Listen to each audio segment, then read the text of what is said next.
তার মানে ওই রাতে বৃষ্টি হতে পারে, ওই রাতে বৃষ্টি হতে পারে। লাইলাতুল কদর আলামত, রাতের বেলা বৃষ্টি হতে পারে। নবী করিম সাল্লাল্লাহু আলাইহি ওয়াসাল্লাম বলেছেন, লাইলাতুল কদর আমি পেয়েছি, কপালে কাদামাটি ছিল, বৃষ্টি হচ্ছিল, বৃষ্টি হয়েছে, তিনি নামাজ পড়েছেন, কপালের মধ্যে কাদা লেগেছিল, তিনি বের হয়েছেন, সাহাবীদেরকে বলবেন কোন রাতটা লাইলাতুল কদর, আজকের রাতটা লাইলাতুল কদর, এটা বলতে বের হয়েছেন। বের হয়ে দেখছেন দুজন মুসলিম আপোষে ঝগড়া করছে। লিসেন টু মি, দুজন মুসলিম আপোষে ঝগড়া করছে।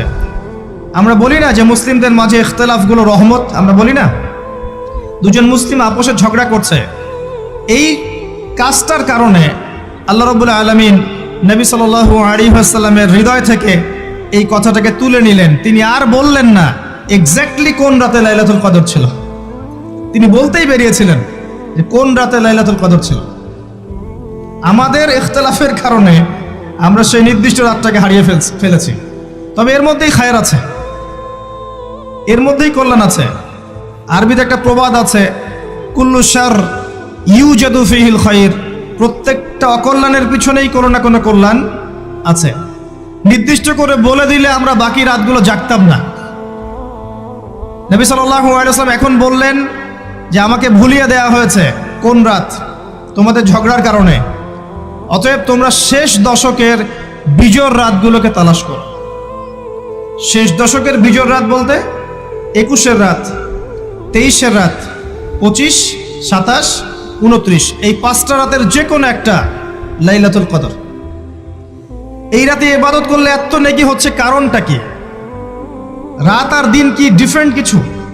প্রত্যেক রাতেই কিন্তু আল্লাহ পাক প্রথম আসমানে নেমে আসেন, প্রত্যেক রাতে, শুধু শবে বরাতের রাতে নয়, শুধু নিসফে শাবানের রাতে নয়, কিন্তু প্রত্যেক রাতেই আল্লাহ পাক প্রথম আসমানে নেমে আসেন।